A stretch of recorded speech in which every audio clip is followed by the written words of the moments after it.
not what your country can do for you. Ask what you can do for your country. President Kennedy died at 1 p.m. Vice President Johnson has become the 36th President of the United States. I didn't shoot anybody, sir. I haven't been told what I'm here for. I'm just a patsy.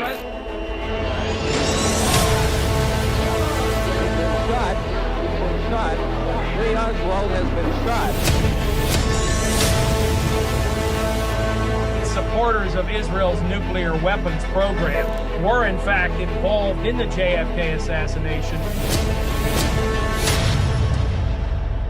There's only one person in the world that John Kennedy trusted unequivocally, and that was Robert Kennedy. Obviously I was there, but I don't remember any of that.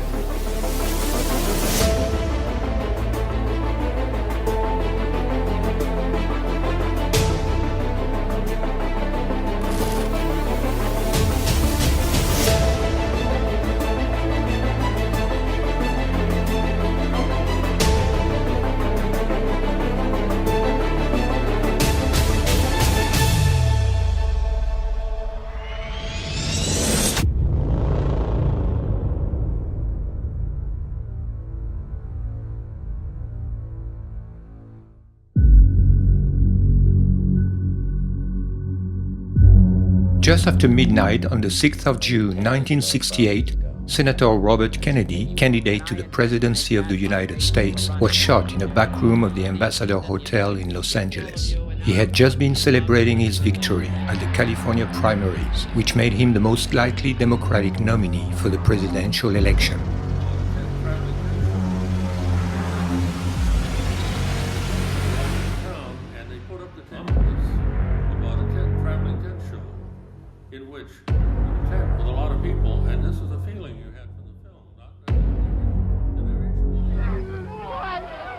Robert would probably have won against the Republican candidate Richard Nixon. At the age of 43, he would have become the youngest American president ever, after being the youngest Attorney General. His death opened the way for Richard Nixon, who could finally become president 8 years after being beaten by John F. Kennedy. John had been assassinated 4 years and a half before Robert. Had he survived, he would probably have been president until 1968, and his brother might have succeeded him. Instead of that, John's vice president, Lyndon Johnson, took over the White House in 1963. He became so unpopular that he retired in 1968. Interestingly, Johnson became president the very day of John's death and ended his term a few months after Robert's death. He was in power at the time of both investigations. Both investigations are widely regarded as cover-ups. In each case, the official conclusion is rife with contradictions. We are going to sum them up in this film, but we will do more. We will show that the key to solving both cases resides in the link between them, and we will solve them beyond a reasonable doubt. Strangely, we rarely hear about the Kennedy assassinations as a plural. John's death in 1963 and Robert's in 1968 are generally treated as two unconnected tragedies, rather than as serial murders. When both killings are connected, it is by the nonsensical notion of a curse on the Kennedy family, rather than by the hypothesis of a common commissioner. This theme of the Kennedy curse, in which is included the plane accident that cost the life to John Kennedy Jr., is often associated to the alleged sins of John and Robert's father, Joseph Kennedy. A more rational explanation must take into account that John and Robert were more than just brothers. They were connected by an unshakable loyalty. All Kennedy biographers stress the absolute dedication of Robert to his elder brother. Robert had successfully managed John's campaign for the Senate in 1952, then his presidential campaign in 1960. John was deeply grateful for his support. Great appreciation to my brother Bobby, who has directed all our primary campaigns and the organization in all of them, as he did in my campaign for the Senate in 1952, and of course he has been the most essential figure. At the White House, John made Bobby not only his Attorney General, but also his most trusted advisor, even on matters of foreign or military affairs. He insisted, for example, on having him nearby during the whole Cuban Missile Crisis in October 1962. Traditionally, attorneys general have nothing to do with foreign policy. But after the Bay of Pigs, John Kennedy really wanted Bobby by his side, helping him to make the decisions on everything. Because there was only one person in the world that John Kennedy trusted unequivocally, and that was Robert Kennedy. Robert and John's communion of spirit struck their collaborators. No sooner did one of them begin a sentence than the other knew what he was saying. They understood each other so well that they talked in a kind of shorthand. Yet, Robert was very different from John. He was a sincerely religious man, devoted to his family. He had got married at the age of 24, long before his elder brother. With his wife Ethel, also a devout Catholic, he fathered 11 children. My mother and my father shared a belief that we are on earth for a short period of time, and that we are actually children of God. We prayed every night that John Kennedy would be the best president ever, and that my father would be the best attorney general ever. What John most appreciated in Robert was his sense of justice and the integrity of his moral judgment. It is Robert, for example, who encouraged John to fully endorse the cause of the Black civil rights movement. We are confronted primarily with a moral issue. It is as old as the scriptures and is as clear as the American Constitution. The heart of the question is whether all Americans are to be afforded equal rights and equal opportunities, whether we are going to treat our fellow Americans as we want to be treated. It was probably the first time in the history of our country that an American president would say that the question of civil rights, the question of race, was a moral issue. And he had the encouragement of Robert Kennedy to push him in this direction. Robert Kennedy was learning. He was growing. He said to me, "John, I now understand. The young people have educated me." And you could see it, you could feel it. And Robert Kennedy, during that period, became so convinced, not just as a politician, not just as the Attorney General, but as a human being, that it was time for there to be some major steps to end racial discrimination in America. Robert neither possessed John's charisma nor his ambition.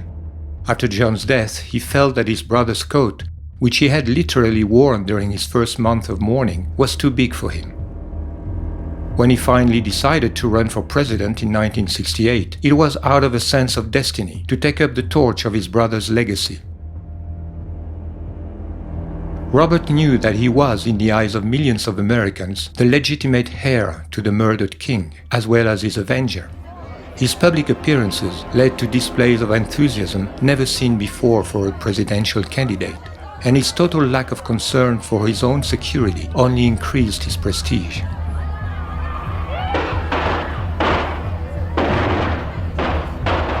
What sounded like shots turned out to be Chinese firecrackers.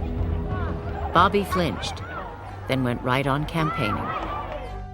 Given the exceptional bond between the Kennedy brothers and the unity between their presidential destinies, what are the odds that their assassinations were unrelated? Common sense suggests that they were killed by the same force and for the same motives, and that Robert was eliminated from the presidential race because he had to be prevented from reaching a position where he could reopen the case of his brother's death. Was there in 1968 any objective reason to believe that he intended to do that? That is the first question we must answer.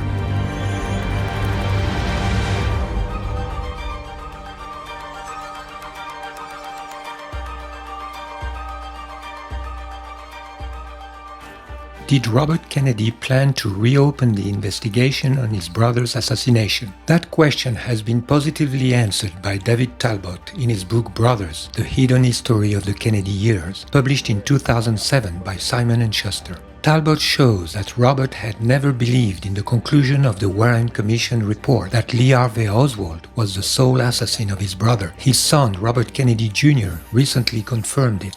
Knowing what to expect from Johnson, Robert had refused to testify before the Warren Commission, but he was compelled to write a statement saying that he knew of, quote, no credible evidence to support the allegations that the assassination of President Kennedy was caused by a domestic or foreign conspiracy, end of quote. To his close friends who asked him why he wouldn't voice his doubt publicly, he said, "There is nothing I can do about it, not now." Robert was alienated and closely monitored by the new president, Lyndon Johnson, and his friend, FBI Director Edgar Hoover. Although still officially Attorney General, he knew he was powerless against the forces that had killed his brother. Yet, Robert lost no time to start his own investigation. A mere week after JFK's death, November 29, Bill Walton, a friend of the Kennedys, traveled to Moscow and passed to Nikita Khrushchev via a trusted agent a message from Robert and Jacqueline Kennedy. According to the memo found in the Soviet archives in the 1990s by Alexander Fursenko and Timothy Naftali, Robert and Jackie wanted to inform the Soviet leader that they believed John Kennedy had been, quote, the victim of a right-wing conspiracy, that only RFK could implement John Kennedy's vision, and that the cooling that might occur in US-Soviet relations because of Johnson would not last forever. At the same time, Robert started his own investigations. He first asked CIA Director John McCone, a Kennedy friend, to find out if rogue agents within the agency had anything to do with the plot. Then, in March 1964, suspecting a vengeance from organized crime, he contacted mobster Jimmy Hoffa, his sworn enemy, whom he had battled for 10 years, and whom he suspected of having taken revenge on his brother. A face-to-face encounter was organized between the two men on an airport runway, and Robert came out convinced of Hoffa's innocence. Robert also asked his friend Daniel Moynihan to search for any complicity in the Secret Service, responsible for the president's security. With the publication of the Warren Commission report, Robert had the confirmation that he could not expect anything from his government as long as Johnson was in power. He also knew that his own investigations were under surveillance. He contacted a former MI6 officer that he knew from the time his father had been ambassador in London. This British officer, in turn, contacted some trusted friends in France. With the tacit support of Charles de Gaulle, arrangements were made for 2 French intelligence operatives to conduct, over a 3-year period, a quiet investigation that involved hundreds of interviews in the United States. Their report, replete with innuendo about Lyndon Johnson and right-wing Texas oil barons, was delivered to Bobby Kennedy only a month before his own assassination in June of 1968. After Bobby's death, the last surviving brother, Senator Ted Kennedy, showed no interest in the material. The investigators then hired a French writer to edit the material into a book under the pen name of James Hepburn. The book was first published in French under the title L'Amérique brûle, then in English under the title Farewell America. Robert Kennedy had planned to run for the American presidency in 1972, but the escalation of the Vietnam War precipitated his decision to run in 1968. I am announcing today my candidacy for the presidency of the United States. Another factor may have been the opening of the investigation by New Orleans District Attorney Jim Garrison in 1967. Garrison was allowed to view Abraham Zapruder's 8mm film confiscated by the FBI on the day of the assassination. This film, despite evident tampering, shows that the fatal shot came from the front of the president, and therefore not from the schoolbook depository located behind him, where Oswald was supposed to be shooting from. I looked at the wound again.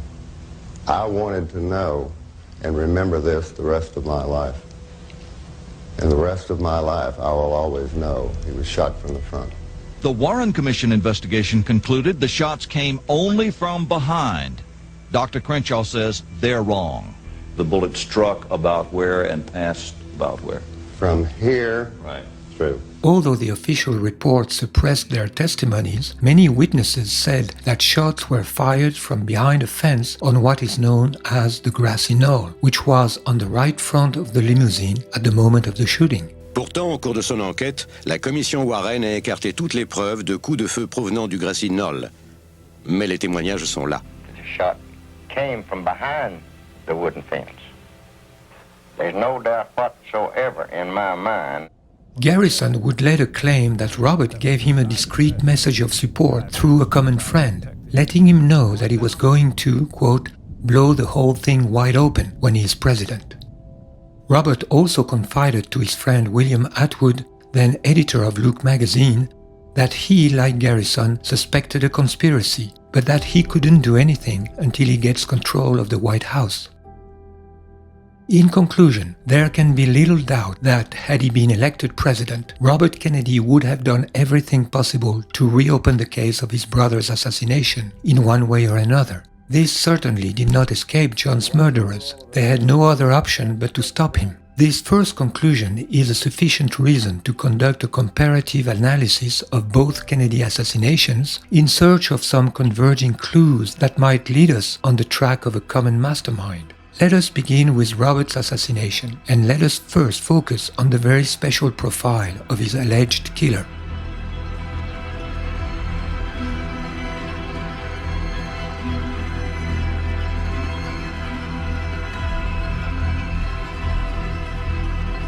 Just hours after Robert's assassination, the press was able to inform the American people not only of the identity of the assassin, but also of his motive and even of his detailed biography.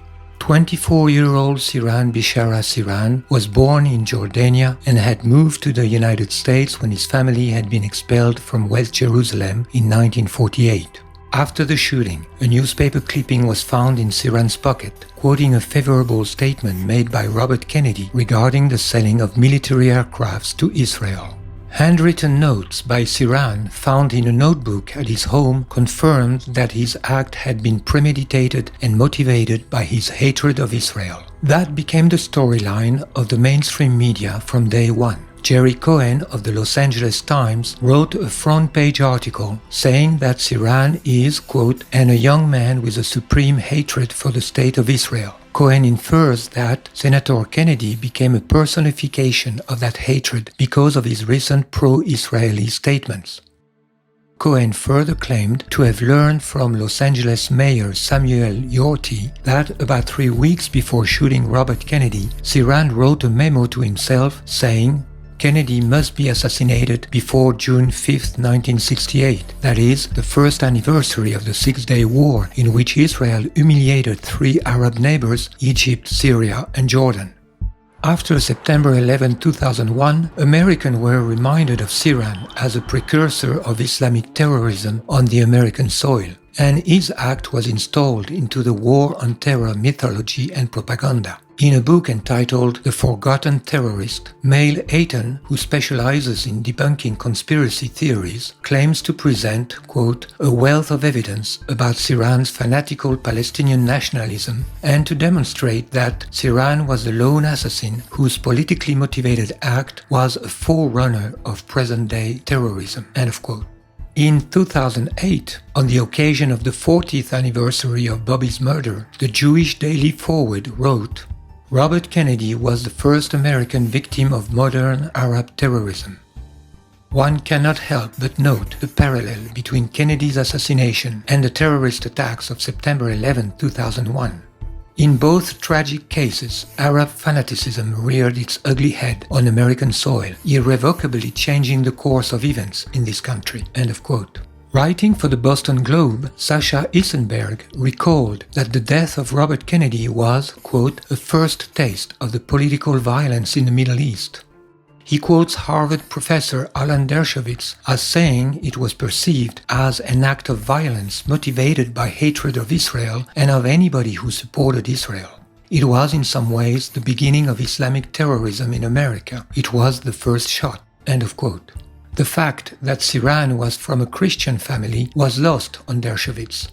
The Jewish Forward took care to mention it, only to add that Islamic fanaticism ran in his veins anyway. Quote, but what he shared with his Muslim cousins, the perpetrators of September 11, was a visceral, irrational hatred of Israel. There is something suspicious in this insistence on making the assassination of Robert Kennedy a crime against Israel. But let us, for the moment, take these declarations seriously, and let us try to understand what kind of anti-Zionist Palestinian terrorist was Sirhan Sirhan. While studying his case more closely, perhaps we can learn something about the very nature of the Arab terrorism that has now become a familiar leitmotif of the mainstream narrative in our post-9/11 world. The first question is, did Sirhan really kill Robert Kennedy?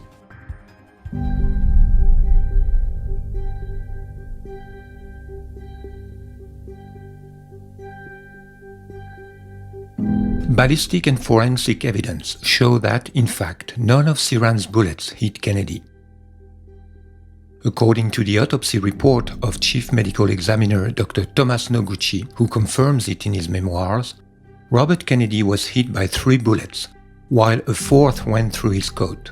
All these bullets were shot from behind Kennedy, 2 of them under his right armpit following an upward angle, and the 3rd, the fatal bullet, behind his right ear at point-blank range. One gunshot wound was found behind right ear, and there were abundance of a powder deposit on the edge of the right ear, and after test firing the similar weapon, we came to conclusion that the muzzle distance would be a 1 inch from the right ear edge and no more than 3 inches. Yet the sworn testimonies of 12 witnesses established that Robert had never turned his back on Sirhan and that Sirhan was 5 to 6 feet away from his target when he fired. Moreover, Sirhan was physically overpowered by Karl Uecker after his second shot, and although he continued pressing the trigger mechanically, his revolver was then not directed towards Kennedy. By tallying all the bullet impacts in the pantry and those that wounded 5 people around Kennedy, it can be established that at least 12 bullets were fired, while Sirhan's gun carried only 8. Finally, a computer analysis of audio recordings during the shooting, made by engineer Philip van Praag in 2008, confirms that 2 guns are heard.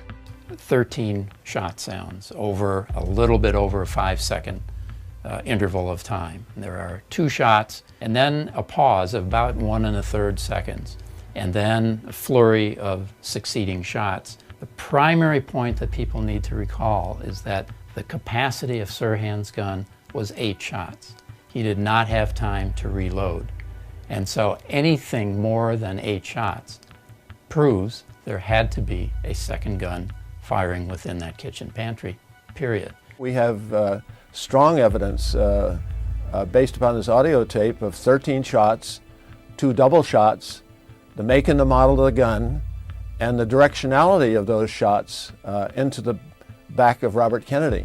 All this evidence has been gathered by attorney William Pepper in a 58-page file submitted in 2011 to the Court of California with a request that Sirhan's case be reopened. Bob was hit with 4 bullets were fired at him from the rear now. 2 went through, 1 through the shoulder pad and 1 through the chest cavity that lodged in a ceiling tile that was actually behind Sirhan, where Sirhan was standing. So the senator, the shots from the senator were from behind, and the tracing of the bullets was slightly upward.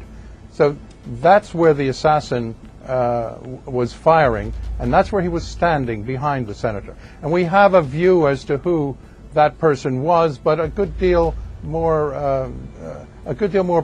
probing and evidentiary work has to be done. If Sirhan did not kill Robert Kennedy, then who did? The presence of a second shooter was indicated by several witnesses and reported on the same day by a few news outlets. En ce qui concerne les agresseurs, ici à Paris, d'après les informations que nous transmettent les agences de presse, on dit qu'il y en aurait 2. There are strong suspicions that the second shooter was Thane Eugene Caesar, a security guard hired for the evening by the Hotel Ambassador owned by Meyer Shine. Caesar was stuck behind Kennedy at the time of shooting. Several witnesses saw him draw his pistol, and one of them, Don Schulman, positively saw him fire. As we were slowly pushed forward, another man stepped out, and he shot. Just then the guard, who was standing behind Kennedy, took out his gun, and he fired also. The next thing I knew is that Kennedy was shot 3 times. Now, how far was Sirhan from Senator Kennedy at the time? I would say approximately from 3 to 6 feet. Where was this guard who was firing his gun? He was standing directly to the side and back of Kennedy. On what side? He was standing on the right-hand side. Contract killer could not find a more efficient and concealed position to do his deed. First, a clear opening to shoot at the heart, with little chance to be seen by witnesses situated either in front of or behind the victim. Then another opportunity for a concealed coup de grace in the back of the head as the victim slumps to the floor. Incredibly, Caesar's weapon was never examined, and he was never interrogated, even though he did not conceal his hatred for the Kennedys. He told police he had sold his .22 3 months before the assassination. A receipt proves that it was sold after the assassination. The person who made out this receipt confirmed Caesar told him at the time of the sale, "Be careful of this weapon, it was involved in a police shooting." He was the obvious first suspect. The police brushed him off and never investigated him further. Even if we assume that Sirhan was the assassin of Robert Kennedy, another aspect of the case raises question. According to several witnesses, Sirhan seemed to be in a state of trance during the shooting and in a state of disorientation just after. More importantly, Sirhan has always claimed that he has never had any recollection of his act, even though, on the suggestion of his attorney, he admitted to have done it. For this, he was sentenced to death penalty. But the death penalty was abolished in California soon after, and his sentence was turned into life imprisonment. 50 years after the fact, Sirhan continues to claim, However, I not only have never been able to remember what happened in that place at that time, but I have not been able to remember many things and incidents which took place in the weeks leading up to the shooting. What do you remember about the shooting, if you're willing to talk about that? I was there, but I don't remember the exact moment. I don't remember pulling my gun out of my body or whatever it was located, and I don't remember aiming it at any human being. I don't remember any of that. Since 1968, several psychiatric analyses, including lie detector tests, have confirmed that Sirhan's amnesia is not faked. Therefore, experts in hypnosis and mental manipulation believe that Sirhan has been submitted to hypnotic programming. It was obvious that he had been programmed to kill Robert Kennedy and programmed to forget that he'd been programmed. This hypothesis is consistent with some repetitive lines written in a notebook found in Sirhan's room, which are reminiscent of automatic writing.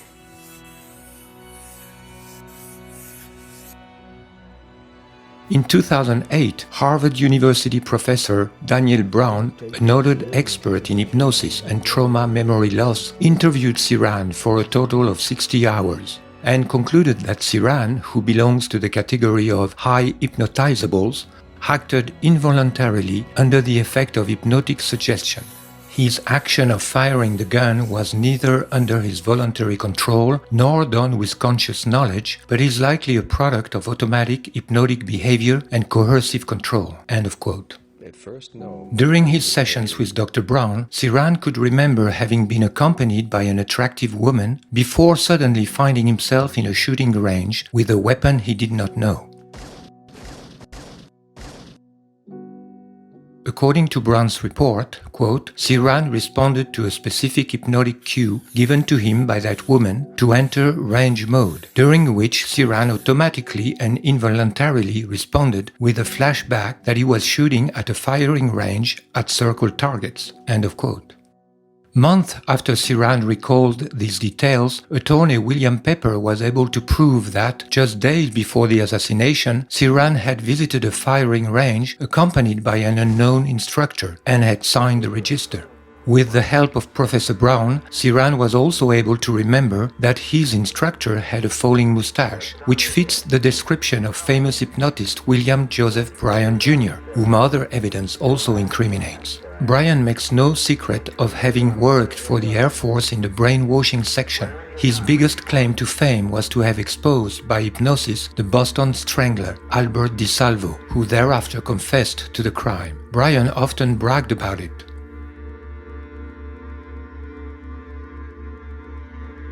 This is significant because in the notebook found at Siran's home that Siran recognized to be in his own handwriting but that he cannot remember having written, we find this: God help me, please help me, salvo, di salvo, di salvo. It is surmised that he heard the name while under hypnosis. You have to have the person locked up physically, so you have control over them. You have to use a certain amount of physical torture involved. And there is also the use of long-term hypnotic suggestion, probably drugs, whatever, and so on. Under these situations where you have all this going for you, like the prison camp and so on, yes, you can brainwash a person to do just about anything. What I'm speaking about are the innumerable instances that we ran into when I was running the country's brainwashing and anti-brainwashing programs. We know that in the 1960s, American military agencies were experimenting on mental control. Dr. Sidney Gottlieb, son of Hungarian Jews, directed the infamous CIA MK-Ultra project, which, among other things, was trying to answer questions like, can a person under hypnosis be forced to commit murder? According to a declassified document dated May 1951. We also know that Siran was attending meetings of occultist circles, practicing mental experiments, and this may have created opportunities to submit him to hypnotic programming. Israeli journalist Ronen Bergman has recently revealed that in May 1968, the month preceding Robert Kennedy's assassination, the AMAN, the Israeli military intelligence, was planning to assassinate Yasser Arafat by hypnotically programming a Palestinian. The idea was proposed by a Navy psychologist named Benjamin Shalit, who claimed that, quote, if he was given a Palestinian prisoner, one of the thousands in Israeli jails, with the right characteristics, he could brainwash and hypnotize him into becoming a programmed killer. He would then be sent across the Jordan, join the Fatah there, and, when the opportunity arose, do away with Arafat. End of quote. The proposal was approved. Shalit selected a 28-year-old Palestinian from Bethlehem, whom he judged easily suggestionable. The operation failed, but it proved that in 1968, precisely, Israel was experimenting methods of assassination identical to the one used against Robert Kennedy.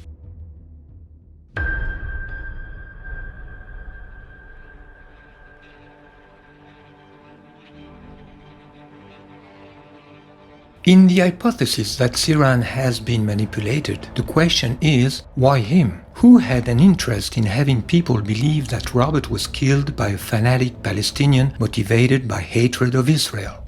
Israel, of course. But then we are faced with a dilemma. For why would Israel kill Robert Kennedy if Robert Kennedy was supportive of Israel? That would logically exclude Israel from the list of suspects.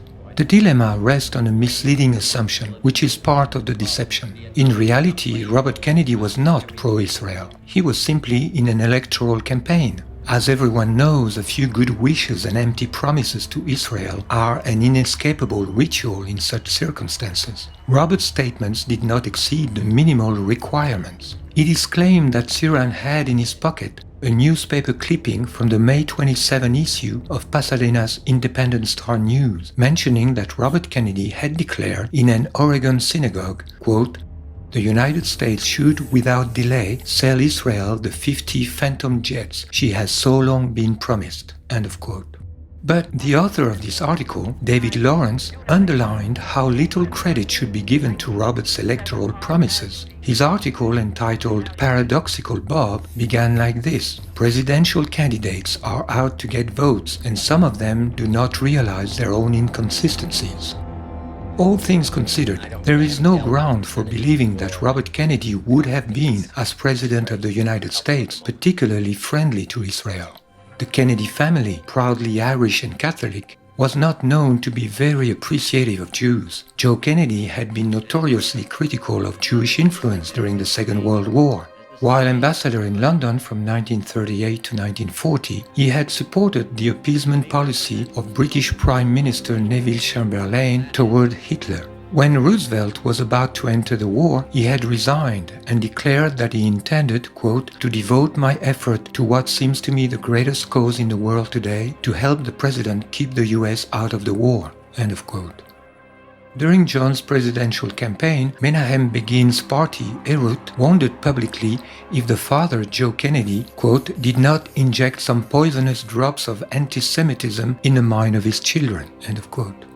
In his Pulitzer Prize-winning book Profiles in Courage, published in 1956, Kennedy had declared his admiration for Senator Robert Taft, who, by calling the Nuremberg military trials of 1946 a shameful parody of justice, had sacrificed his political future. We will talk later about John Kennedy's tense relationship with the State of Israel.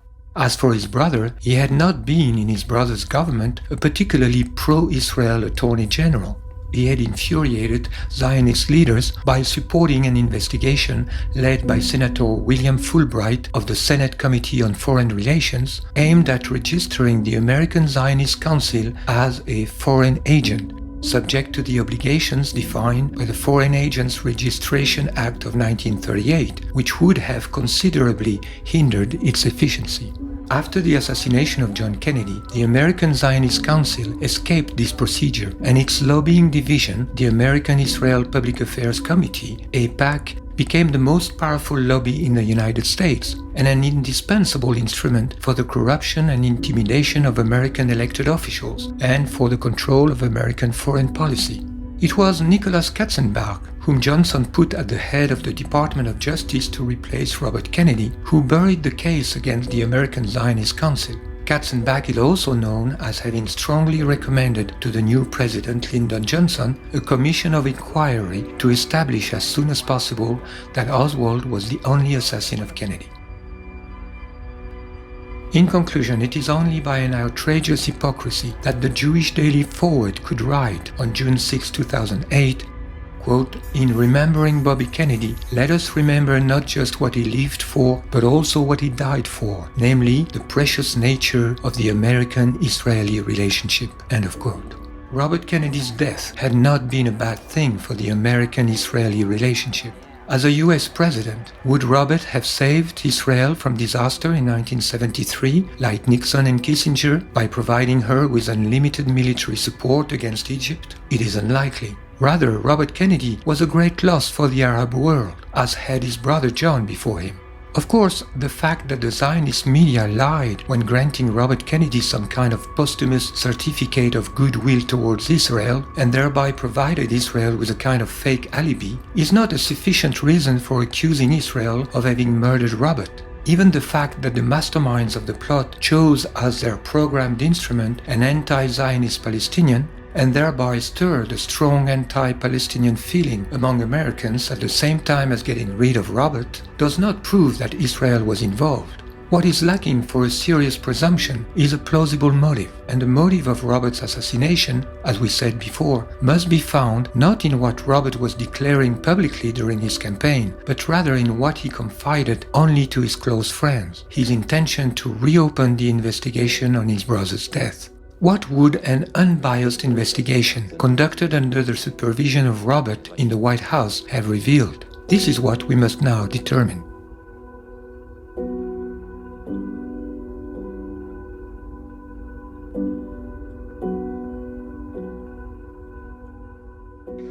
It is obvious for any person even vaguely informed that a genuine investigation would prove that Oswald was only the unwilling instrument of the plotters, a scapegoat prepared in advance to be blamed for the crime and then be slaughtered without a trial. I'm just a patsy. We will not here review the evidence which contradicts the official thesis of the lone gunner. They can be found in numerous other books and films. Just as notorious is the theory according to which the plot to kill Kennedy originated from the CIA, or rather from a secret network within the CIA in collusion with extremist elements in the Pentagon. That thesis looms the largest among conspiracy theories found in books, articles and films that have been produced for 50 years since the Kennedy assassination. Rather than examining one by one all the arguments of this theory, we shall here trace back its origin. If the trail of the CIA is such a well-trodden path among Kennedy researchers, it is because it has been cut and marked by the mainstream media themselves, as well as by Hollywood. And that began even before the assassination, on October 2, 1963, with an article in the Washington Daily News picked up by the New York Times chief Washington correspondent Arthur Kroc. The article denounced the CIA's unrestrained thirst for power and quoted an unnamed very high official who claimed that, quote, even the White House could not control it any longer, and that if the United States ever experiences an attempt at a coup to overthrow the government, it will come from the CIA and not from the Pentagon, end of quote. Without saying so, Kroc was letting his readers believe that the very high official whom he quoted was none other than the president himself, who was sending a message to the public via the press. In such a way, the New York Times was planting a sign a month and a half before the Dallas killing, pointing to the CIA as the most likely instigator of the upcoming coup. The sign said, "The president is going to fall victim of a coup, and this will come from the CIA." In the 1970s, the mainstream media and publishing houses again played a major role in steering conspiracy theorists toward the CIA trail, while avoiding any hint of Israeli involvement. One major contributor to that effort was the Israeli-American Alan Weberman, a close associate to Jewish Defense Organization, with his 1975 book Coup d'Etat in America, The CIA and the Assassination of John F. Kennedy, co-authored by Michael Canfield. Weberman acknowledged Richard Pearl's assistance in his investigation. This book contributed to the momentum that led the House Select Committee on Assassinations to reinvestigate in 1976 the murders of JFK and Dr. Martin Luther King, with a special focus on the CIA and organized crime. It is also in this context that Newsweek journalist Edward J. Epstein published an interview of George de Mohrenschildt, a Russian geologist and consultant for Texan oilmen who had befriended Oswald and his Russian wife in Dallas in 1962. De Mohrenschildt admitted that Oswald was introduced to him at the instigation of a CIA agent. The problem is that de Mohrenschildt was in no position to confirm or deny the words that Epstein ascribed to him. He was found dead a few hours after giving the interview. De Mohrenschildt's death was ruled a suicide. The sheriff's report mentions that in his last month he complained that, quote, the Jews and the Jewish mafia were out to get him. Needless to say, Epstein didn't mention anything about this. We should also mention author Mark Levin by his real name. He was the first to incriminate the FBI and the CIA directly in his articles and then in a 1966 book, Rush to Judgment, which received considerable media coverage. Lane was adamant that the CIA was a culprit in his last book, published in 2011, Last Word, My Indictment of the CIA in the Murder of JFK. That Israeli agents have been instrumental in spreading conspiracy theories targeting the CIA has become evident with Oliver Stone's film JFK, released in 1991, starring Kevin Costner in the role of District Attorney Jim Garrison. This film, which shook public opinion to the point of motivating the President John F. Kennedy Assassination Records Collection Act of 1992, was produced by Arnon Milchan, described in a 2011 biography as being from his youth, quote, one of the most important covert agents that Israeli intelligence has ever fielded. Milchan was working in particular to boost Israel's nuclear program. In 2013, Milchan publicly revealed his extended activity as a secret agent of Israel. It is therefore no wonder that Stone's film gives no hint of the Mossad connection that Garrison had stumbled upon. All these examples demonstrate that the charges against the CIA have been the subject of considerable investment by authors who are predominantly Jewish and benefited from an effective echo chamber in the mainstream press. The mainstream news and entertainment industry engaged in double-dealing. While ostensibly defending the official theory of the lone gunner on the front page, they channeled the skeptic's scrutiny towards the CIA. This is a typical strategy of Israel, occupying the ground of protest and creating a rigged debate excluding any reference to Israel. The contradiction of the official thesis is maintained focus on the CIA, the military-industrial complex, or any other 100% American organization by an elite of militants whose primary motivation is the preservation of the interest of the Jewish community. In fact, the CIA conspiracy theory suffers from a crippling contradiction. According to it, the purpose of killing Kennedy was to create a pretext for invading Cuba, something that Kennedy had always refused to do. With Oswald groomed as a pro-Castro communist, the Dallas shooting was staged as a false flag attack to be blamed on Cuba, according to the CIA theory. But then, why did no invasion of Cuba follow Kennedy's assassination? It is because Johnson, we are told, thwarted the plot's ultimate aim to start World War III. This is to ignore the tremendous amount of evidence accumulated against Johnson.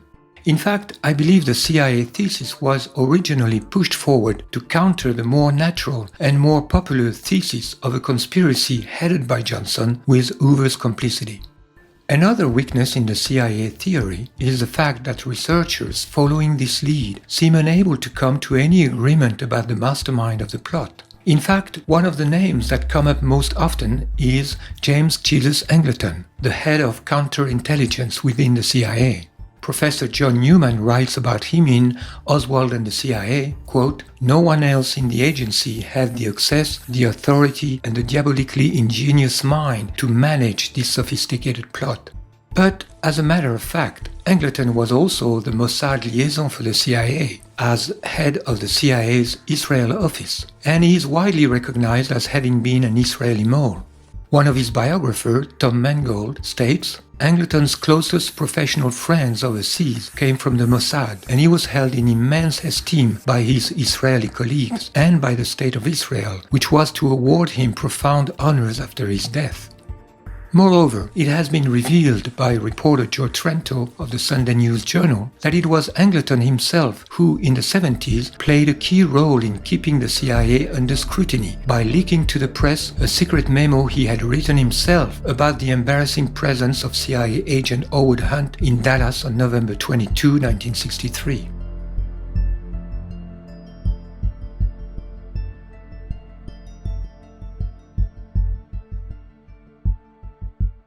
By a strange paradox, the authors who stand for the conventional thesis of a CIA conspiracy build their case on the biography of Oswald, while at the same time claiming that Oswald had almost nothing to do with the killing. It is about as useful as scrutinizing Osama bin Laden's biography to solve 9/11.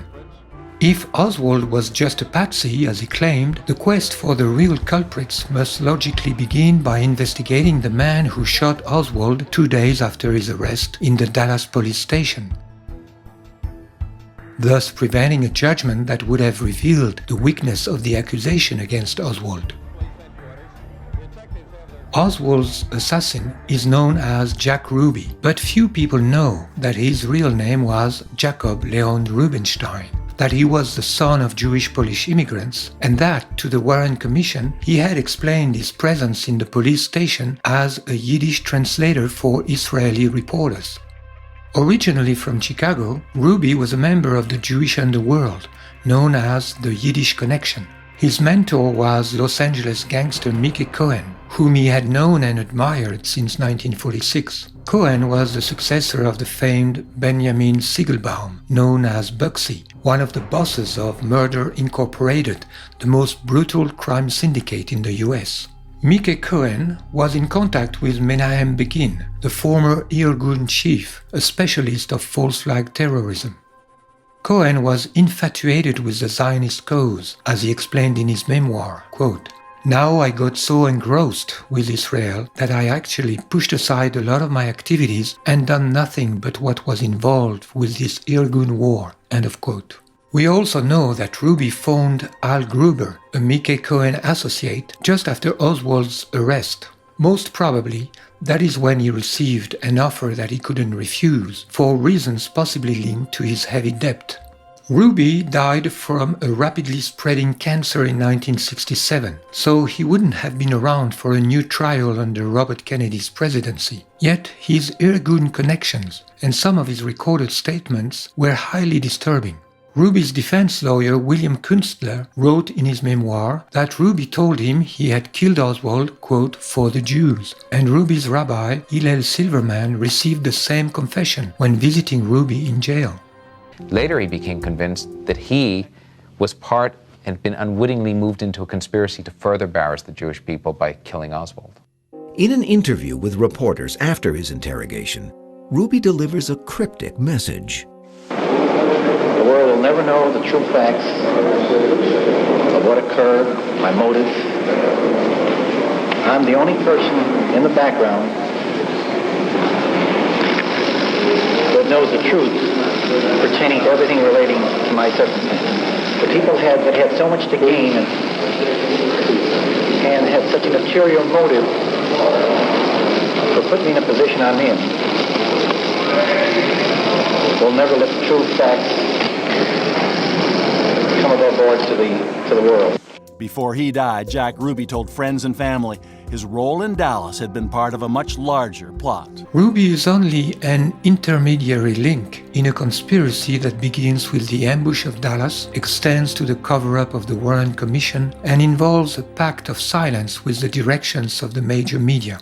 At every level of the conspiracy, we find the fingerprints of the Israeli deep state. Let's begin with the Dallas ambush. JFK's trip to Dallas had no official character and was sponsored by a powerful business group known as the Dallas Citizens Council. Kennedy was on his way to the reception organized in his honor when he was shot. The Dallas Citizens Council was a powerful group dominated by Jewish businessmen like the wealthy Julius Shepps, described by Brian Edward Stone in The Chosen Folks, Jews on the Frontiers of Texas as, quote, "a member of every synagogue in the city and de facto leader of the Jewish community," end of quote. Abraham Zapruder, the man who filmed the assassination of John Kennedy and sold his film for $150,000 to Life magazine, was also a member of the Dallas Citizens Council. He was a clothing manufacturer whose headquarters happened to be located in the Dallas Textile Building, or Daltex, where one of the snipers' nests was located, according to JFK researchers who have studied the firing trajectories. Interviewed the same day on television, Zapruder could not hide his satisfaction. The host committee inviting Kennedy was chaired by another influential figure of the wealthy Jewish community in Dallas, advertising executive and PR man Sam Bloom.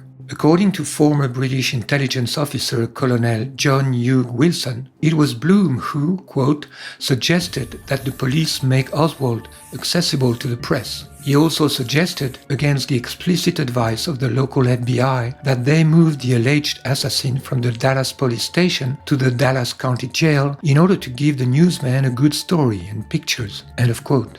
It was during this transfer that Oswald was shot by Ruby. Hugh Wilson also writes, when the police later searched Ruby's home, they found a slip of paper with Bloom's name, address and telephone number on it. After the Dallas tragedy, Israel's Zionim were also busy fabricating the official lie.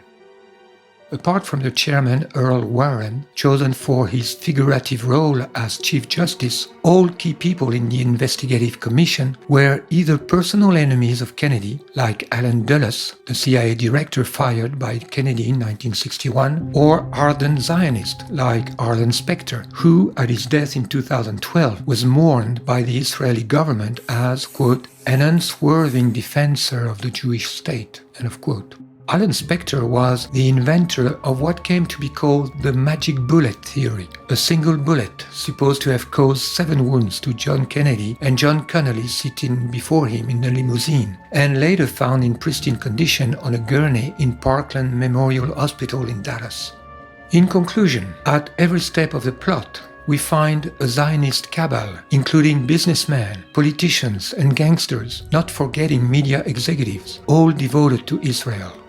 The most plausible motive for Israel to kill Kennedy has been revealed by two books in the 1990s, The Samson Option by Seymour Hersh, then Israel and the Bomb by Avner Cohen.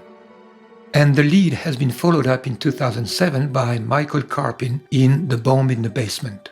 What these investigators reveal is that John Kennedy, informed by the CIA in 1960 that Israel was developing its own nuclear weapons in the Dimona complex in the Negev desert, was firmly determined to force Israel to renounce it, and engaged in a showdown with David Ben-Gurion, who was both Israel's prime minister and defense minister. Ben-Gurion was convinced that by trying to prevent Israel from acquiring the bomb, Kennedy was endangering the very survival of the Jewish state to which he had devoted his entire life. Ben-Gurion wrote in one of his last letters to JFK, "Mr. President, my people has the right to exist, and this existence is in danger." Kennedy, however, remained unyielding. In a letter dated June 15, 1963, he demanded an immediate first visit, followed by regular visits every 6th month. Otherwise, he wrote, this government's commitment to and support of Israel could be seriously jeopardized. The result was unexpected. Ben-Gurion avoided receiving the letter by announcing his resignation on June 16. As soon as a new Prime Minister Levi Eshkol took office, Kennedy sent him a similar letter dated June 5, 1963, but never got an answer. Did Ben-Gurion resign in order to deal with Kennedy from a deeper level? This is not implausible, because 11 days after resigning, Ben-Gurion was more committed than ever to provide Israel with the nuclear weapon. He said in a speech, "I do not know of any other nation whose neighbors declare that they wish to terminate it, and not only declare but prepare for it by all means available to them. Our numbers are small, and there is no chance that we could compare ourselves with America's 180 million or with any Arab neighboring state. There is one thing, however, in which we are not inferior to any other people in the world. This is the Jewish brain, and the Jewish brain does not disappoint. Jewish science does not disappoint. I am confident that science is able to provide us with the weapons that will serve the peace and deter our enemies." End of quote. 5 months later, Kennedy's death relieved Israel of all pressure to stop its nuclear program and of all risk of publicity on this program. John McCone, the CIA director named by Kennedy to inform him about Israel's Dimona project, resigned in 1965, complaining about Johnson's complete lack of interest. According to historian Stephen Green, perhaps the most significant development of 1963 for the Israeli nuclear weapons program occurred on November 22. On a plane flying from Dallas to Washington, D.C., Lyndon Johnson was sworn in as the 36th President of the United States following the assassination of John F. Kennedy. Lyndon Johnson's White House saw no Dimona, heard no Dimona, and spoke no Dimona when the reactor went critical in early 1964. End of quote. Kennedy's determination to make Israel's Dimona project abort was only part of the Kennedy problem. Kennedy had committed himself to Arab heads of state to support UN Resolution 1994 for the right of return of the 800,000 Palestinian refugees expelled in 1947-48. For the last time on November 20, 1963, the United States delegation to the United Nations put this issue back on the agenda, causing a strong protest in Israeli circles. On top of that, since the first month of his presidency, Kennedy behaved very warmly toward Nasser, Israel's worst enemy. Historian Philip Muhlenbeck writes, while the Eisenhower administration had sought to isolate Nasser and reduce his influence through building up Saudi Arabia's King Saud as a conservative rival to the Egyptian president, the Kennedy administration pursued the exact opposite strategy. The Israeli leadership wanted nuclear weapons desperately as far back as the 1950s. They viewed this as indispensable to their survival and expansion. And the great global financial powers behind Israel were, of course, quite friendly to this because they're using Israel as I said, their organized crime base. In the 1960s, there was a tremendous battle between President John F. Kennedy and the Israeli government headed by Ben-Gurion over this program. Ben-Gurion was determined to achieve nuclear weapons. Kennedy was equally determined to stop him. The result was that Kennedy died, and he was replaced by Lyndon Johnson, a Zionist puppet who was completely controlled by the Zionist lobby on all Middle East issues. And Johnson turned around and essentially handed the Israelis their nuclear weapons. After Kennedy's death, American foreign policy was reversed again, without the American public being aware of it. Johnson cut the economic aid to Egypt and increased the military aid to Israel, which, according to Stephen Green, reached $92 million in 1966, more than the total of all previous years combined. For 50 years, the Israeli trail in the Kennedy assassination has been smothered, and anyone who dares mention it is immediately ostracized. American Congressman Paul Findlay nevertheless wrote in March 1992 in the Washington Report on Middle East Affairs, "It is interesting to note that in all the words written and uttered about the Kennedy assassination, Israel's intelligence agency, the Mossad, has never been mentioned." End of quote. One single author has seriously investigated that trail, Michael Collins Piper, in his 1995 book Final Judgment, The Missing Link in the JFK Assassination Conspiracy. Piper was largely ignored by the mainstream of the Kennedy Truth movement, but his work has made a strong impact. In 2013, in his foreword to a collection of letters by Kennedy, including those addressed to Ben-Gurion about Dimona, Martin Sandler writes about Piper's work, "Of all the conspiracy theories, it remains one of the most intriguing." End of quote. It is in fact a theory widespread in Arab countries.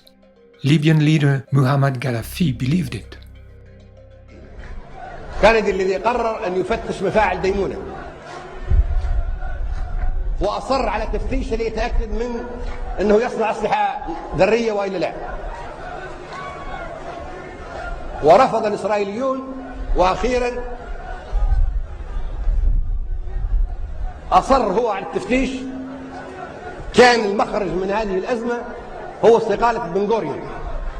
استقال حتى لا يوافق على تفتيش مفاعل ديمونة، وأعطى الضوء الأخضر بقتل كندي، وهكذا قتل كندي بسبب مفاعل ديمونة وإصراره على تفتيشه. بسبب إصراره على تفتيشه قتل كندي. On September 23, 2009, Gaddafi had the guts to demand a new investigation in front of the General Assembly of the United Nations. قضية تطرح في الجمعية العامة لابد أن يطلق صراحة.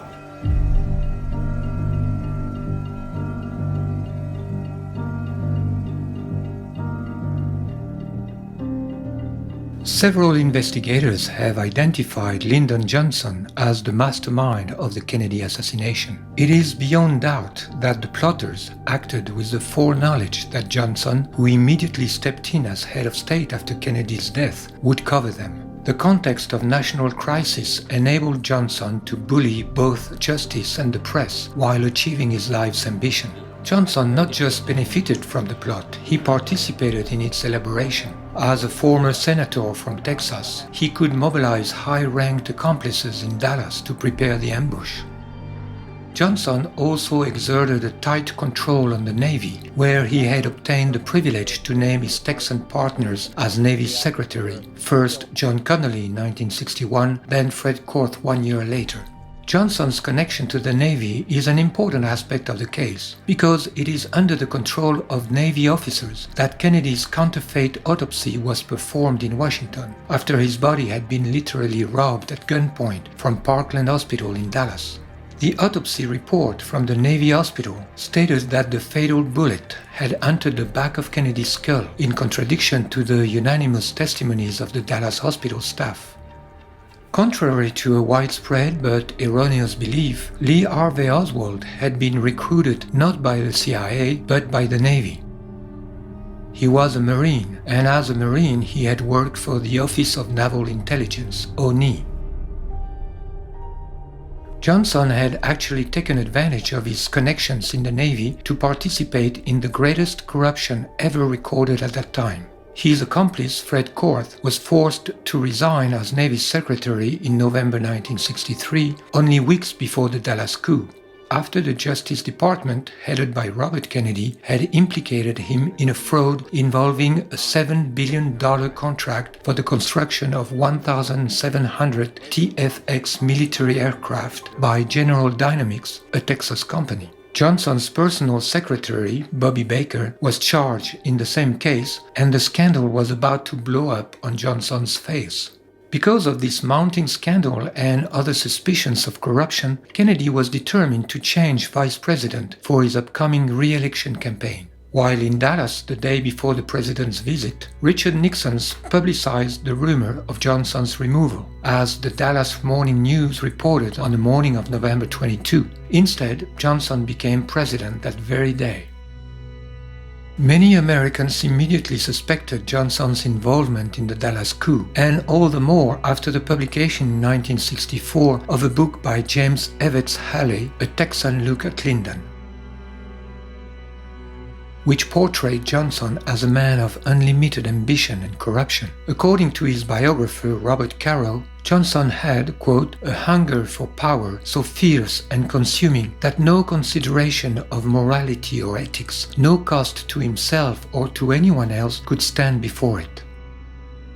Robert Kennedy himself suspected Johnson, whom he had always despised and mistrusted. He is reported as saying, "Johnson lies all the time. I'm just telling you, he just lies continuously about everything. In every conversation I have with him, he lies. As I've said, he lies even when he doesn't have to." End of quote. Through the years, a great amount of evidence and testimonies have been gathered against Johnson in the killing of John Kennedy. The evidence incriminating Johnson does not conflict with the evidence against Israel. Both trails converge in the person of Jack Ruby. The hypothesis that Ruby acted with knowledge of Johnson's involvement is a likely explanation for some of his odd statements to the Warren Commission.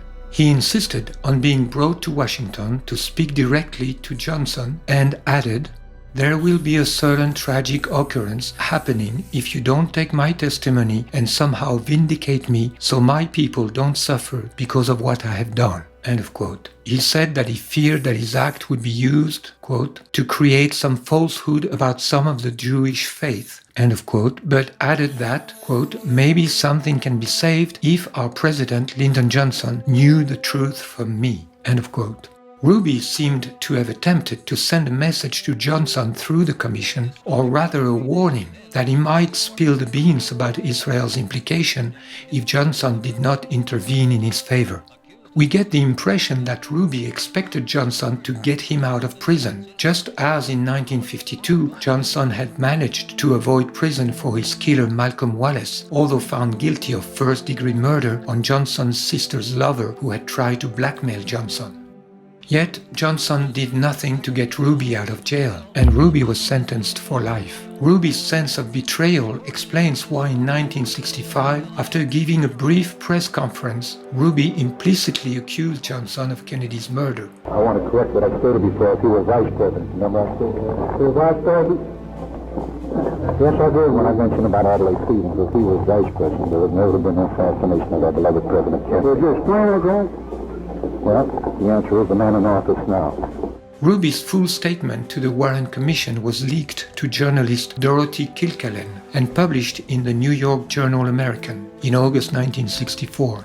Kilgallen also interviewed Jack Ruby and boasted afterwards of being about to break the real story and publish the biggest scoop in the century. But Kilgallen was found dead by an overdose of barbiturates and alcohol on November 8, 1965. As for Ruby, he was put into solitary confinement and he died in 1967, officially from a rapidly spreading cancer.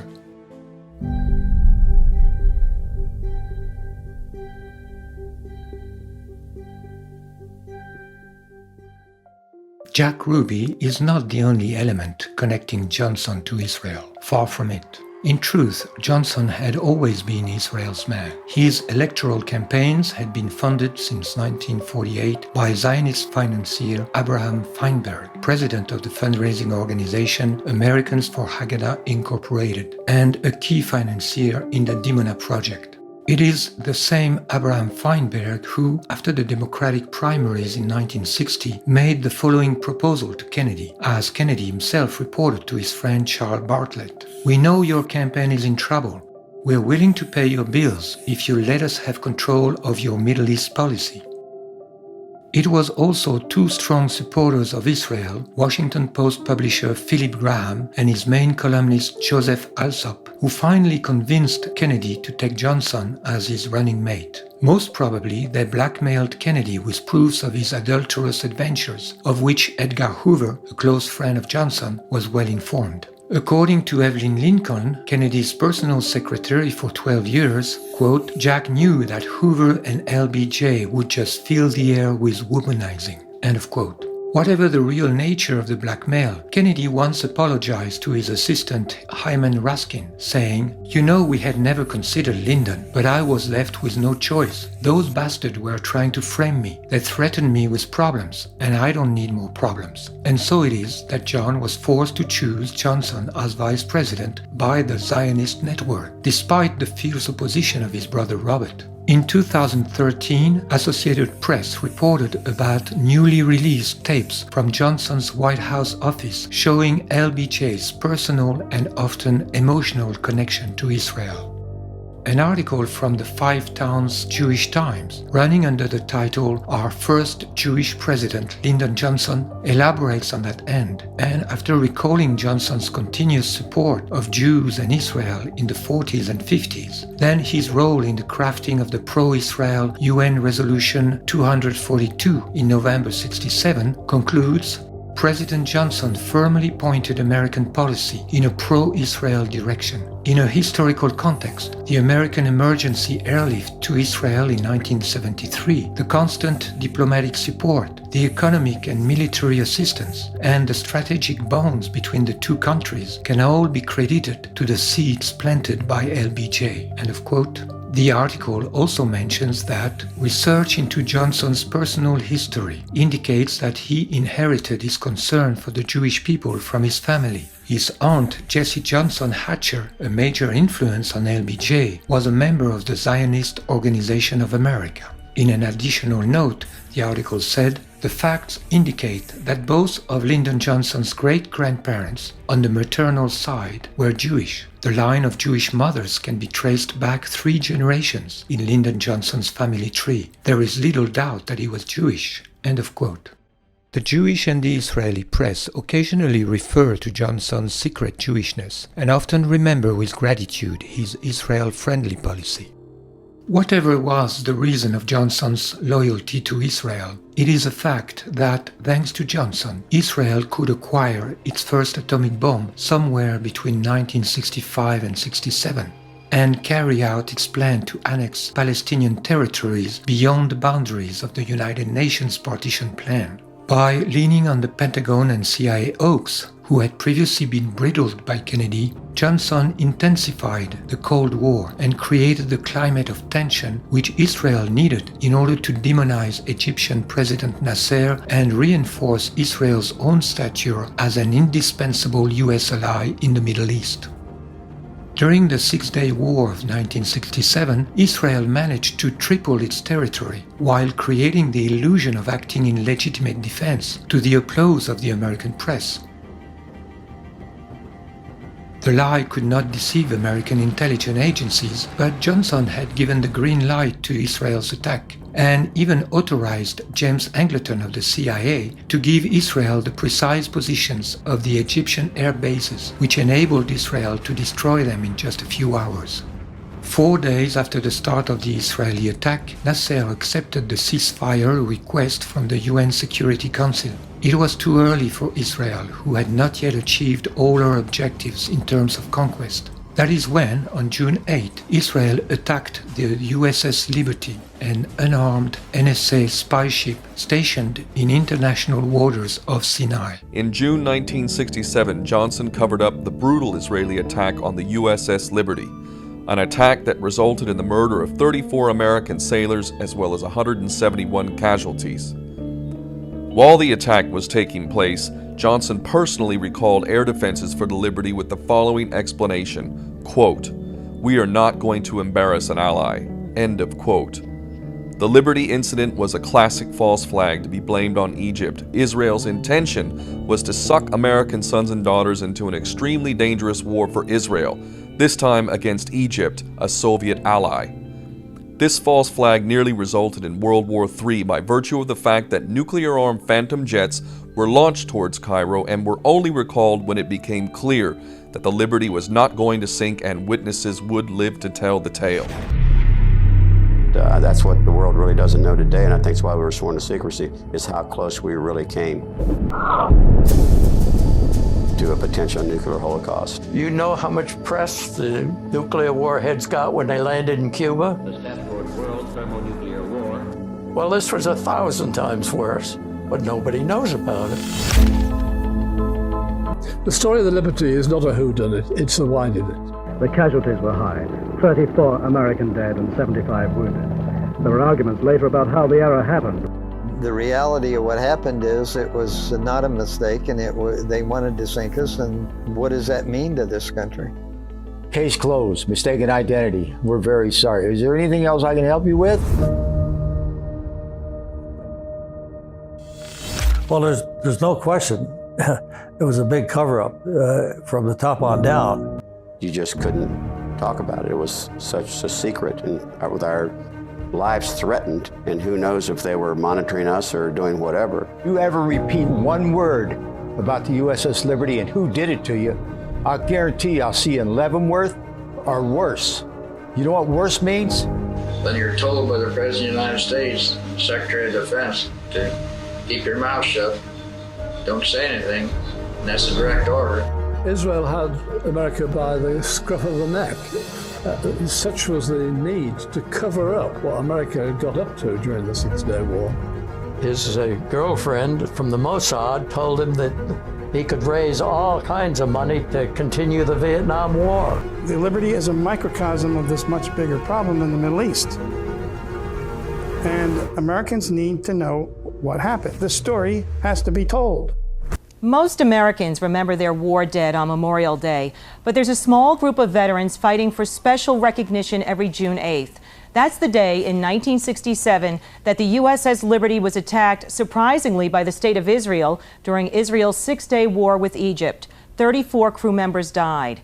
The survivors say new information coming to light proves it wasn't all a big mistake. June 8th, 1967. The day Israel fired rockets, burning napalm, and torpedoes at an Allied ship, the USS Liberty. It was day 4 of Israel's own six-day war with Egypt. But officially, America was not involved in the war. No, we had not taken sides. We were in a neutral position, we thought. And it didn't end up being that way, Rick. It was a total surprise of what they did and how they did it, and how relenting they were trying to destroy and murder American citizens on the high seas. Let's talk about it. What happened? Well, the jet aircraft suddenly, around 2 o'clock, unmarked jet aircraft, unmarked. We had no idea who was attacking it. We thought it was the Arabs. I mean, our best buddies in the whole world wouldn't do it, the Israelis. We thought it was the Arabs, and we figured, heck, in 15 minutes, 10 minutes, we're going to have help there to take care of us. One interesting... what was the nature of the attack at that moment? Well, it was rockets, cannons, machine guns. This is a hole right here. Israeli jets and motor torpedo boats launch an unprovoked attack on the ship. They drop napalm and strafe its decks with rockets, cannon fire, and armor-piercing rounds before trying to sink it with torpedoes.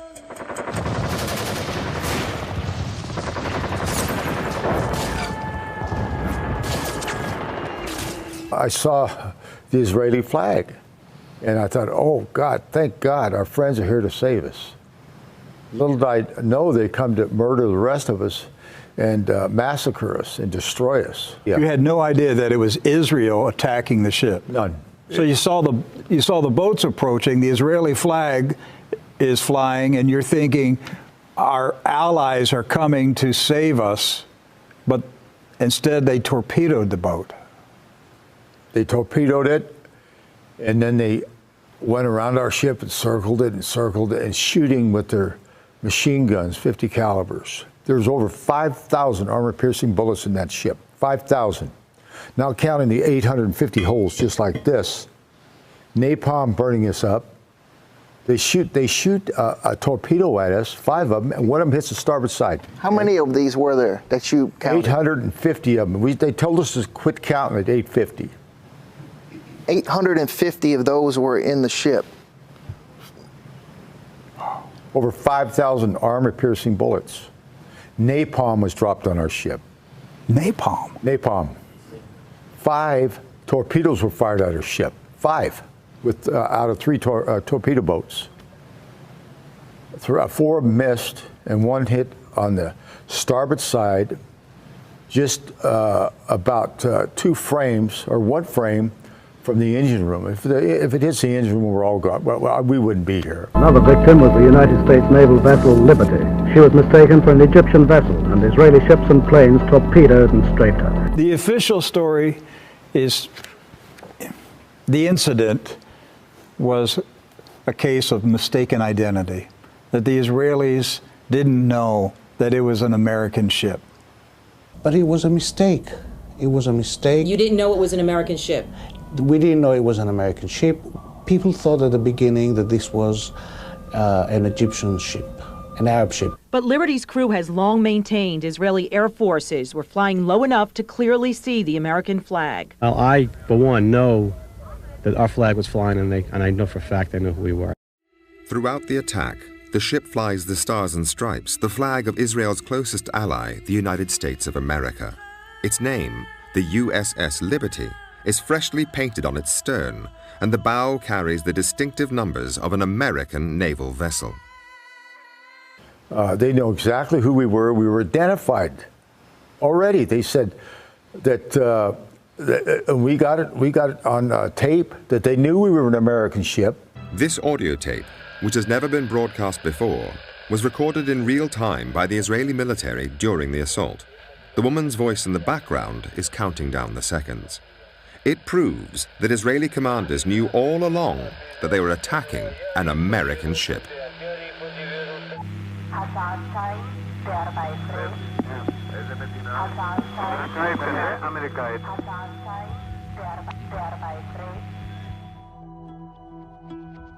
For the first time, this and other evidence allows us to reveal the true story of what happened that day and what came after. When a deadly assault by one ally on another was covered up and an American president was manipulated by the secret agents of a foreign power, events that have shaped U.S.-Israeli relations ever since. The communications were taken out on almost the first pass. They took out every antenna off that ship. There was a bunch of them. I don't even know how many, but there was a lot of them. They took out we had 4 50 caliber machine guns on that ship, and that was for repel boarders anyway. Like we were in port or somebody tried to board our ship, we'd have that for defense. That's all we had, but they were gone. So how did they know to hit every antenna, every gun tub? They knew everything, and where they got all the information from, God only knows, but they knew everything. They jammed it.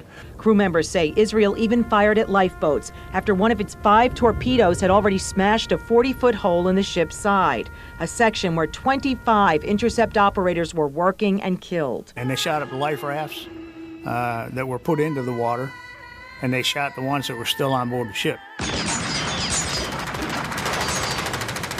Bullet holes, shell holes everywhere, blood. The forecastle, the front part of the ship, was just red with blood. I can't tell you how severe and how bad it was to witness and to see and to hear and to feel the carnage that these Zionist murders put on America, and our own government covered it up for them. The U.S. Court of Inquiry reported in just 20 days. It was a rush job, full of spelling mistakes, much key evidence ignored, no Israelis interviewed, and it exonerated them from blame. I read the Court of Inquiry and realized that my statements had been stricken from the record and never recorded. So I knew then for certain that the cover-up was massive. The Israelis then rushed out their own report, which concluded that the whole affair was a series of mistakes and that no one was to blame. The only dissenting voice was that of the Israeli ambassador in Washington. He sent a secret telegram back home arguing that Israel was clearly guilty. He cited the audio tape of the attack, the existence of which was known to top Israeli officials, and mentioned the crucial 20-minute gap that followed the Liberty's identification and the launch of the torpedoes against her. He said they should own up to what they had done and put the guilty on trial. His advice was ignored. The focus now was to repair the damage to American-Israeli relations. Since the attack on the Liberty, the USA and Israel have grown ever closer. At the time, George Ball, the U.S. Undersecretary of State, noted that it seemed clear to the Israelis that, as American leaders did not have the courage to punish them for the blatant murder of American citizens, they would let them get away with anything.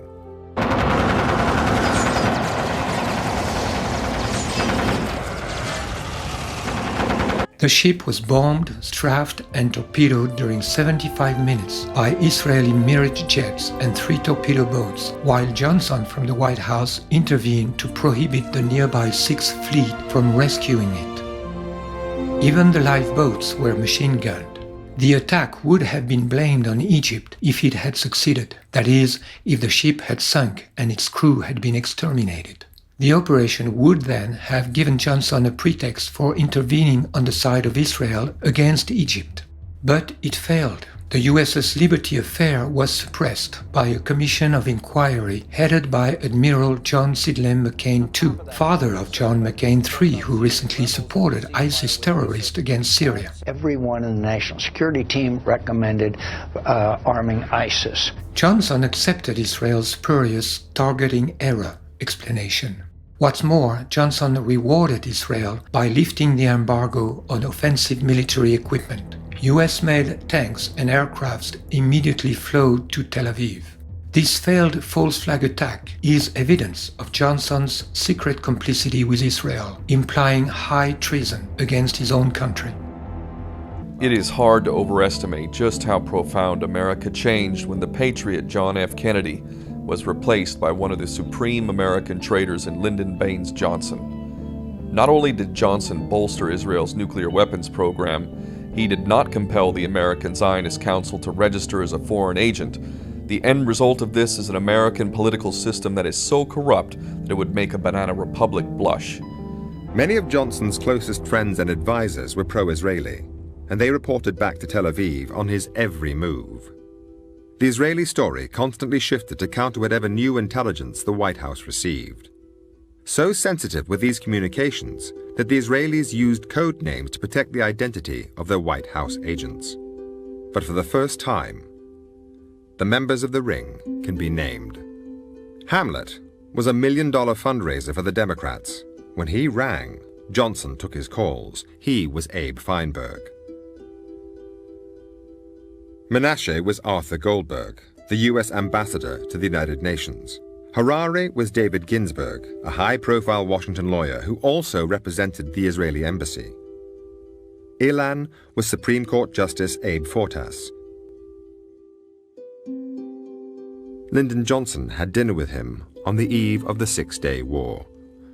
The strategy worked. The U.S.-Israeli relationship proved to be stronger than the killing and injuring of more than 200 Americans.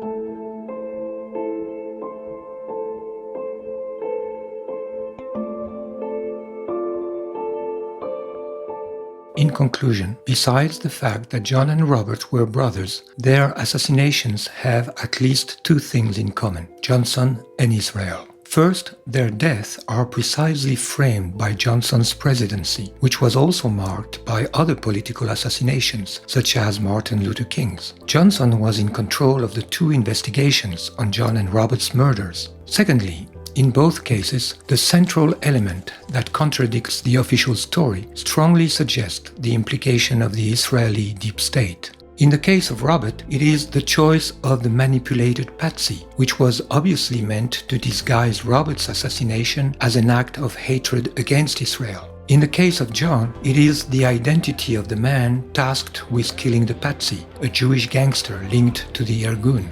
These two common elements in the Kennedy assassinations, Johnson and Israel, are themselves closely linked because Johnson was a man acting for Israel just like Ruby, although at a higher level. The evidence for Johnson's secret loyalty to Israel includes his high treason in the USS Liberty affair. The causal link between the two assassinations then becomes clear. Even if Robert had been pro-Israel, which he was not, Israel and Johnson would have had a compelling reason to eliminate him before he got to the White House and reopened the investigation on his brother's death. In order to solve the mystery of John Kennedy's assassination, we simply have to look into the two other assassinations that are connected to it. On the one hand, the assassination of Oswald, the man whose trial could have exposed the real plotters, and on the other hand, the assassination of Robert Kennedy, the man who would have reopened the case if he had reached the White House. And both of these assassinations bear the signature of the Israeli deep state. The Kennedy assassinations are obsessing the American psyche and corrupting its character. The sense of a terrible truth hidden by the government is making America deeply neurotic, like a repressed family secret affecting the whole personality. This lie, buried into the deep state, has rendered Americans vulnerable to other lies, just like any lie creates a predisposition for new lies and even the need for more lies to cover it up. Having fallen deeper and deeper under the control of Israel, America is now morally corrupt and haunted by its own lies. Conversely, exposing one lie will make other lies fall one by one. That explains why there is still today, more than 50 years later, a determination from the corrupt American Zionist-controlled leadership to keep the truth hidden. This is also why unveiling the truth about the Kennedy assassinations is so crucial and will lead inevitably to unveiling the truth about 9/11 and to a new awareness about the other lies by which the United States and the world have been drawn into wars against the enemies of Israel. Carl Jung, the psychologist of the collective unconscious, said that the mythical character of a life expresses that it has a historical significance. The life and death of the Kennedys have such a mythical dimension. The Kennedy dynasty embodied the Irish Catholic root and branches of the American people, with all that it represents in terms of antagonism to English Puritanism, the most Judaized branch of Christianity. This antagonism goes back to the martyr of Ireland under British oppression. During the Second World War, the Republic of Ireland remained neutral, refusing to ally itself to the British. Joseph Kennedy was then a leading figure of the isolationist. Like Charles Lindbergh, he believed that wealthy Jews were pushing the Roosevelt administration into total war against Germany. After the war, an increase in Jewish cultural influence and a decline of the Irish Catholic voice could be observed. In that context, the presidency of John Kennedy was, in the collective psyche and the destiny of the United States, of great spiritual significance. This meta-historical significance of the Kennedys did not escape the Zionist Jews, inhabited by the supremacist geopolitical project of their ancient scriptures, and placing all their hopes in their ability to influence US foreign policy in favor of Israel. There is in the Kennedy tragedy a providential meaning. This is why the light on this affair will mark the beginning of the end of the mental control exercised by the Zionist movement on America and the West in general. One day, hopefully, the Kennedy brothers will receive in the United States the national recognition they deserve as heroes and martyrs in the fight against Israel's global crime.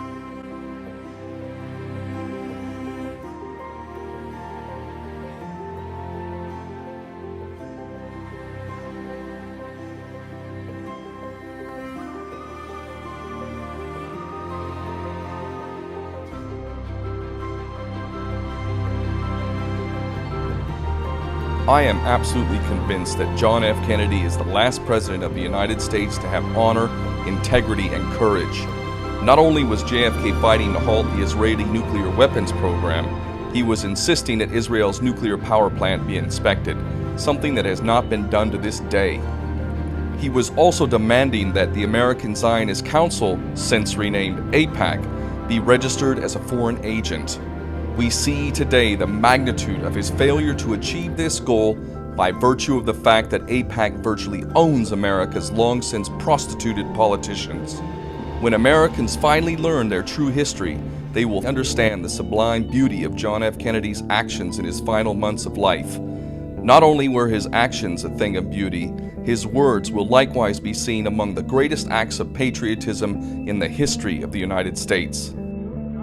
For we are opposed around the world by a monolithic and ruthless conspiracy that relies primarily on covert means for expanding its sphere of influence, on infiltration instead of invasion, on subversion instead of elections, on intimidation instead of free choice, on guerrillas by night instead of armies by day.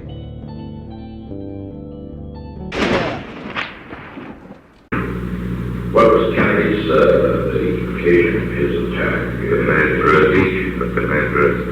Oh, Christ.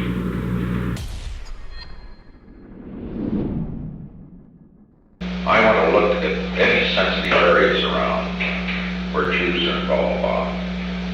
See, the Jews are all through the government. And we have got to get in those areas, we've got to get a man in charge who is not Jewish to control the Jewish.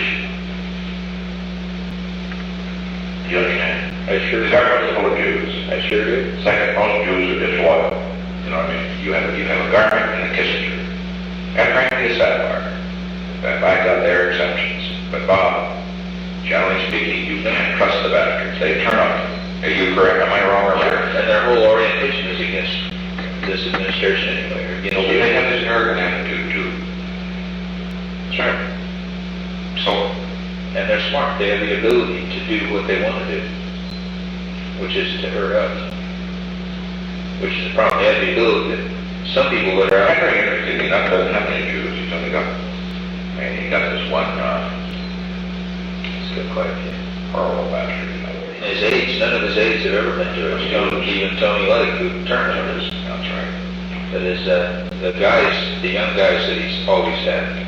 But I read what the Jews check. Now, like it's particularly check the Jews throughout the administration. He's got a Jewish cell in any place. And they're all working on it. And see what we can do about it.